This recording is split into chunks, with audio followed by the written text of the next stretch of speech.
Welcome, my friend, to the Black Reliquary. This ship, the Flame Seeker, and the land beneath us, the Valley, are our home now. I'm pleased you decided to take the captain and I up on our offer. The lands around the Reliquary, and, of course, the Reliquary itself, must be purged. The captain won't tell me what's inside, but I'm sure his intentions are pure. The valley is new and intriguing, and with so many fresh recruits, this can all be a bit overwhelming. Death will not be a rare occurrence, and as such, I can recommend lots of experimenting with little expectation for success. I took a trip back to the hamlet recently to get myself reacquainted with its so-called heroes, and some things were immediately apparent. Black Reliquary begins every combat with a prep round. Every attack has half accuracy, bar a few debuff moves. This incentivizes you to actually use your buffs without getting punished. In the squalor around the hamlet, you want to kill enemies as fast as possible to limit the amount of actions they may take. This throws nearly all buffs out the window, as they're just not as effective as throwing a bounty hunter at the problem. The prep round is genius, and it's aided by the reworking of some of our mercenaries. Most of them have had their equipment changed and shuffled around to account for the new preparation round and to even them out a bit. Nothing too drastic, however, all feel roughly the same as they did in the hamlet. Those with keen eyes may have noticed that marks now have an application chance and are no longer guaranteed.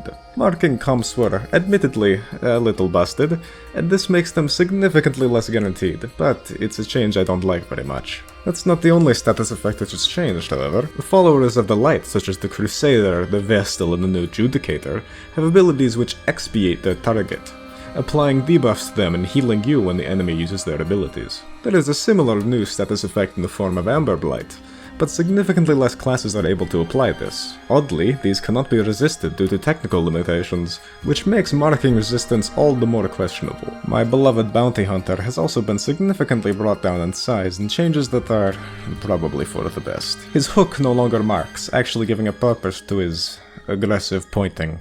His damage, however, is high as ever. I suppose even the sturdiest bark can be shattered by a determined axe. The Crusader has been buffed, bizarrely. Look, people don't like to admit this because the Crusader has a very cool aesthetic, but he was way too good. The Crusader is a very generally applicable class, and works at every rank in literally every party comp imaginable. He's a healer, a stress healer, a tank, and a DPS. The only things he can't do is shuffle and mark enemies. He can mark and shuffle himself just fine. That's why the Red Hook had to axe him. He was too strong. 3 Crusader comps are unironically incredible, and I would argue were already one of the best party compositions in the hamlet before the buffs. Bringing 3 of them into the valley with a Vestal felt like I had deployed a weapon of mass destruction. Reynald's husband, Dismas, is also just as broken as ever. Highwaymen were always incredible in the hamlet as well, but they didn't get knocked down a peg.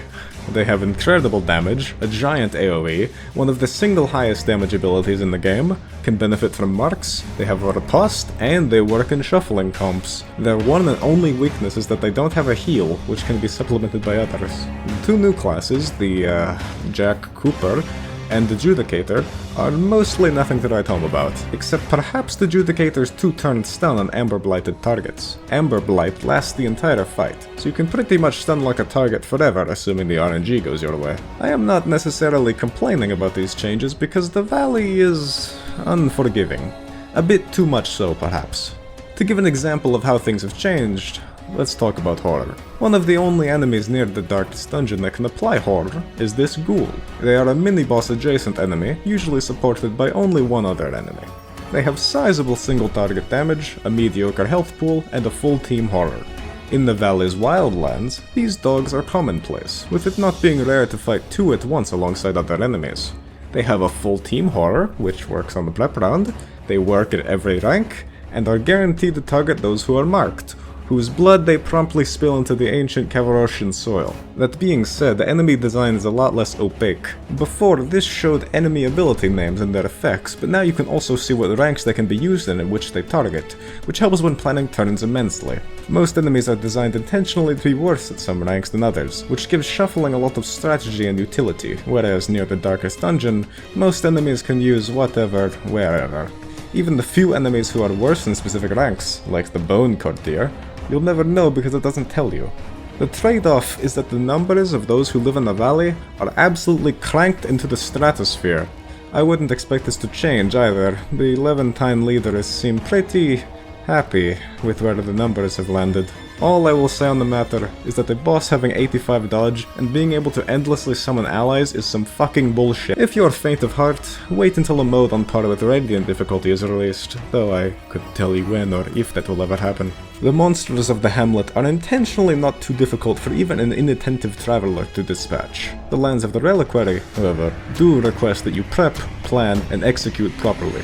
Take it from me, I've seen some horrors. Let's discuss what you should expect. The catacombs are populated not by the alcoholic skeletons of before, but instead Levantine soldiers who patrol their halls in search of long-lost Cavarosian relics. The Levantine Empire stretches far and wide, and these are no ragtag bandits, they are a proper military force.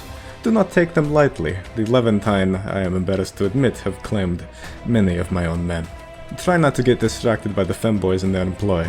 It's hard, I know. The Wildlanders are a matriarchal war tribe with a distant relation to the Hellions' former peoples. Take it from me, you also don't want to underestimate these. Please. The Hounds especially are worrisome. One of the only masculine enemies you'll find in their employ are the Archers, which one of their emissaries informed me is because men are not granted the honor of fighting hand-to-hand. The treasury is the very heart of the local Cavarosian digs, and are absolutely overgrown with these malignant creatures. Almost everything you interact with here spawns a fight, but in return, you get to decide the pace of the dungeon, and if you choose the right objective, can quite possibly leave at any time. There is, as the name implies, lots of treasure to be had here, but I still hate it. Like the Warrens, there is also nothing good here. If you have a real hankering to send waves of men against enormous beasts which are more cancer and vomit than flesh, be my guest. If any of this seemed to interest you, I highly recommend you take up our offer and send some men down into the depths of the Reliquary. The trip is free, after all, and I am very, very impressed with what the team behind this have managed to accomplish. I'm sure you've been looking at it with your eyes, but the art is absolutely gorgeous. Whew. I was a little disappointed by Red Hook's most recent foray, and this feels like a true sequel on par with the original's gameplay, sound design, art direction, and more. I did want to comment on the balance of things, but it seems wrong to front-load this introduction with personal opinions about things which are likely to change. My problem with marks is that the abilities which they enable are far too strong. The Bounty Hunter and Houndmaster get nearly a full 2 times damage buff on marked targets, and when that mark gets resisted off a 10% chance, it feels horrible. The fight is either way too easy or nigh impossible based on how the mark RNG goes. The obvious answer is to equip marking trinkets or to have multiple markers in your party, but optimally you need every single marker in your party to have the marking trinkets, and you might not have them at all. I would much rather the mark be guaranteed, but the abilities it enhances be brought down a peg significantly, so it feels far less random. Aside from marks, as I mentioned earlier, Black Reliquary is really hard. Unfairly so, perhaps. It reminded me a bit of how Long War is balanced in such a way where you are expected to have to evac from some missions. If you go in expecting loss, however, it really doesn't sting that hard. If you don't let pride overtake you, and you acquiesce when you should, you'll be mostly fine. My thanks to the Levantine officers which spoke to me about the back end of things. And, once again, thanks to my patrons. You're all quite lovely people. Also, this video isn't sponsored. I just really like the mod. Love you all, and good night.